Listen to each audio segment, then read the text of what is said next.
a nice effect where you can use your arrows to act with elements in the game. It only really seems to be done with fire though.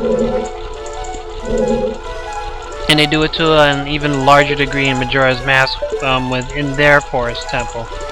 You know, here it's just with this one torch, but in Majora's Mask, in their first little swamp level, you have to do that with a couple of torches to raise I believe, activate platforms so it'll raise back up.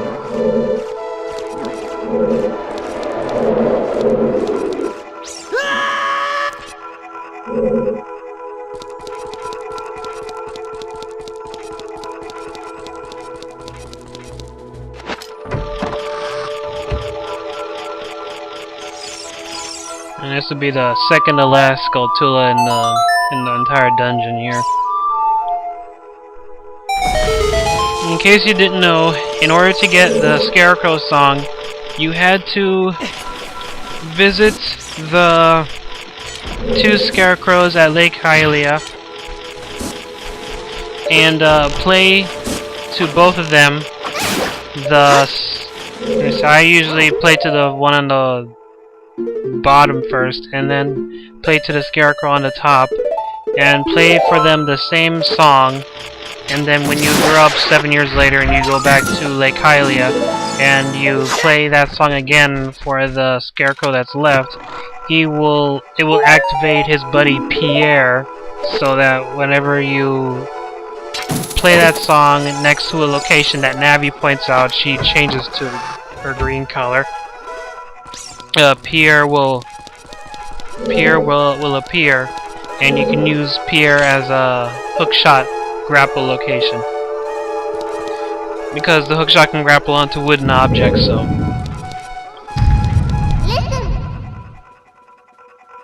oh gee, thanks for telling me right after it fell down. It's kind of just useless.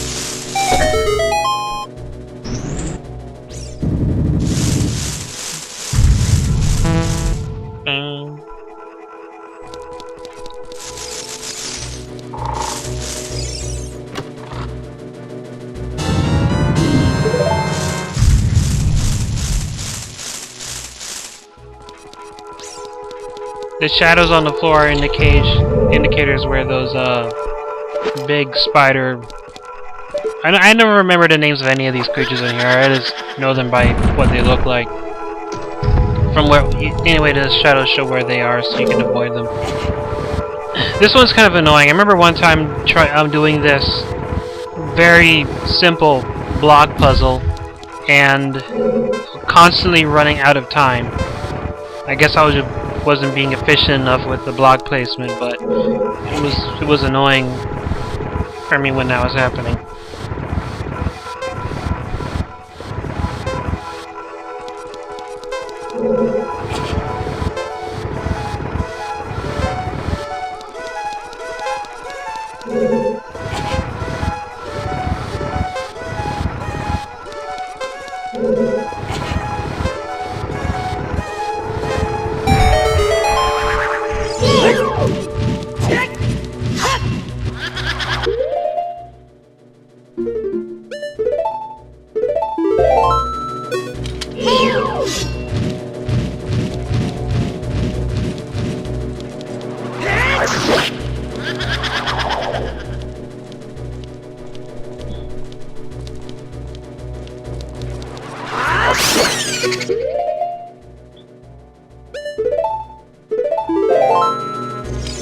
Anyway, as I was also saying earlier, I was considering doing Majora's Mask instead of this original configuration for Ocarina of Time, but I felt that the level design in Majora's Mask was extremely haphazard, and they might have been better off.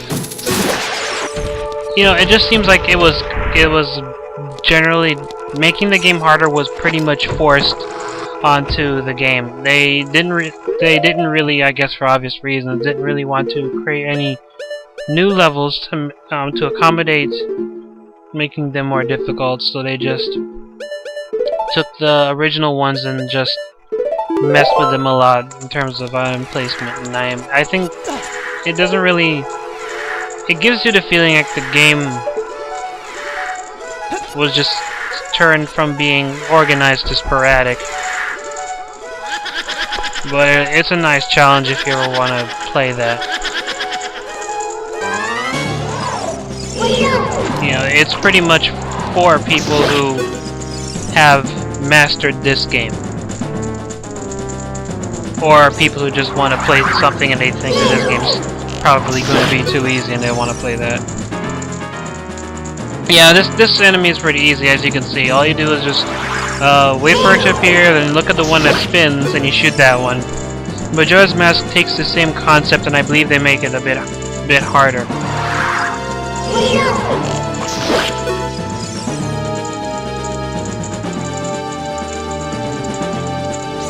I don't remember exactly what it is, but they made it a bit harder.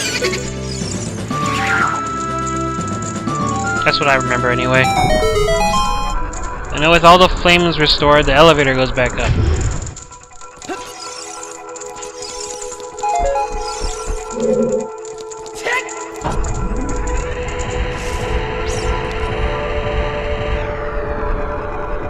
And the point of this area is to spin the... I'm not even sure if the floor is moving or the area. Nah, I'm guessing it's the floor. Spin the floor around, which moves the rooms around, and then activate the switches.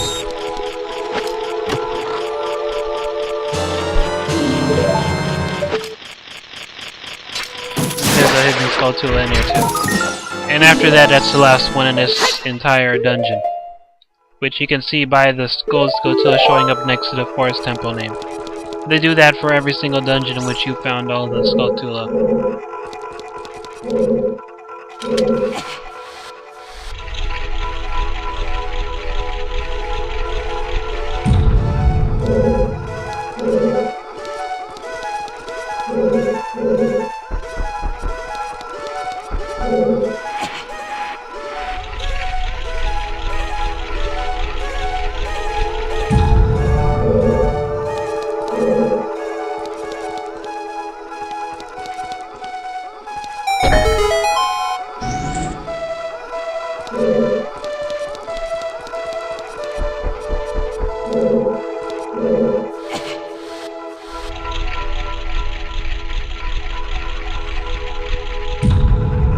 You know what, I think I changed my mind. I believe when you push on the wall, you're actually pushing on the stone area around the entire outside. Because if you look at the map, Link's yellow arrow doesn't move at all when the room is spinning.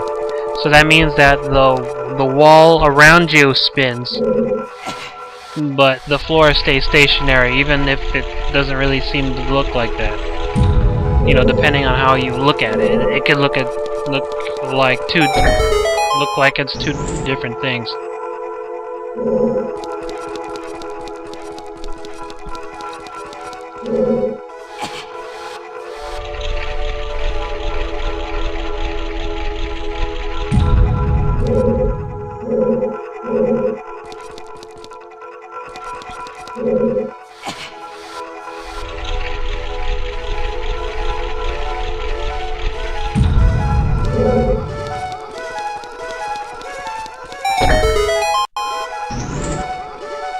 And with that, the doorway to the dungeon boss is open.